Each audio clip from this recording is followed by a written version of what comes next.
Yan guys, masarap to ihawin guys. Oh. Ayan.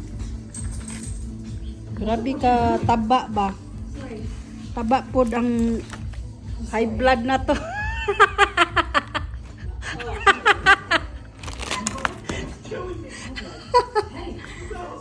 Ayan, masarap din ang high blood nito guys. Makabilis ng high blood to oh. Lalaki naman ito. Duha na lang nabilin dito te. Smith. Ano natin sa Sunday kay Father's Day man guys. So, tuhog na diha, tuhog na to te.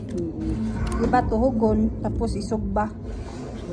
Parang lobster no, malaki siya guys. So, Uwang mana. Sa ato, di ba? oh. Yan, masarap. Ah, sa farm pa ni. Binuhi ni siya day. Ayan. Oh, yun oh. Ito yung shrimp farm raised ready to cook daw. So ang gawin natin te, magano lang tayo guys. Tuhogon bitaw. 'Di ba?